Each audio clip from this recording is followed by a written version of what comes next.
Waalaikumsalam warahmatullahi wabarakatuh. Tambah banyak ya.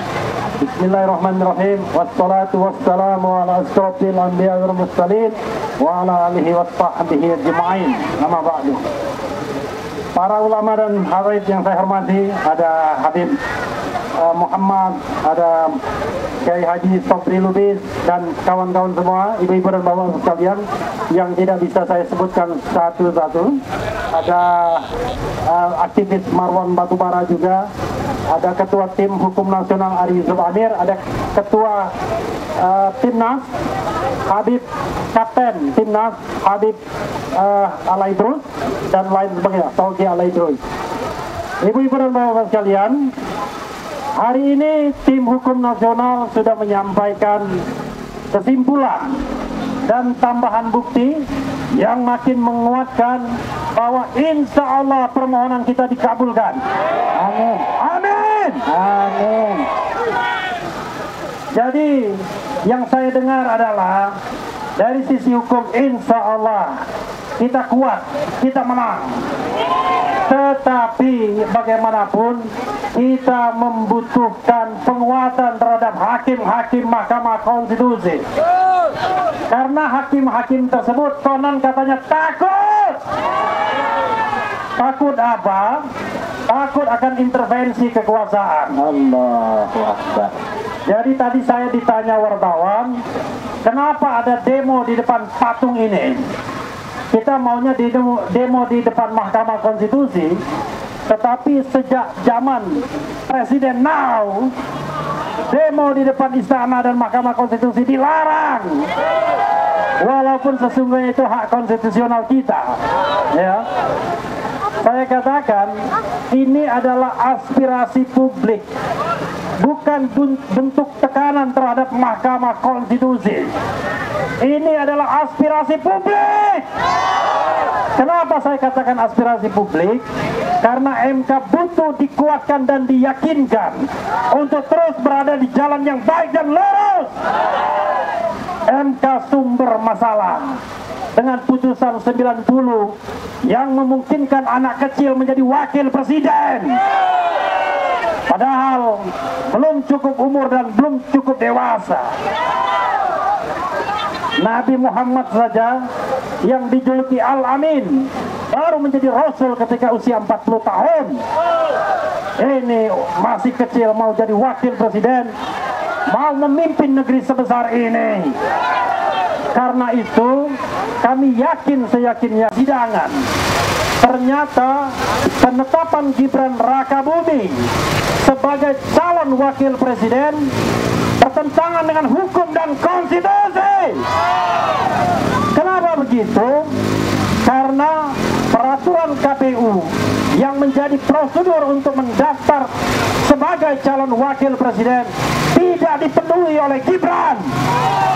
Pada waktu pendaftaran, Gibran Rakabuming masih ada peraturan KPU yang menyebutkan usia harus 40 tahun. Dan itu belum diubah. Mengapa ini penting? Ternyata ada konspirasi dengan KPU yang begitu aktifnya agar Gibran mencalonkan diri. Bahkan KPU mencoba untuk mengundangkan peraturan KPU yang sudah mereka ubah sendiri tanpa prosedur dan tanpa berkonsultasi dengan DPR. Dan itu terungkap dalam persidangan.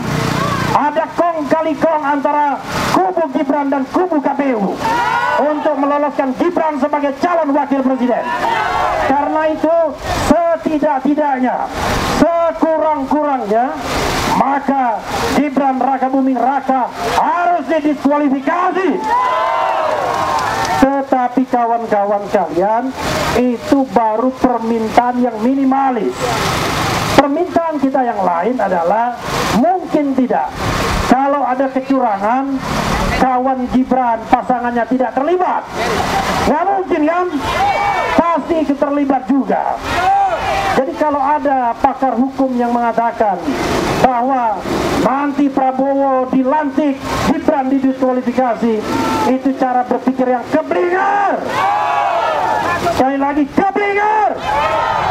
Kenapa begitu? Permohonan 01, permohonan 03, dan mungkin juga permohonan ibu-ibu dan bapak-bapak sekalian yang walaupun tidak tergabung dalam tim 01 atau 03 mendambakan demokrasi tegak di Republik ini. Jadi kawan-kawan semua, kita berharap bahwa permohonan kita dikabulkan sepenuhnya. Amin. Amin. Yaitu baik Prabowo maupun Gibran didiskualifikasi. Allahu Akbar. Sekali lagi ya, keras-keras, kencang-kencang. Saya ingin kita semua berdiri untuk mengatakan diskualifikasi 02.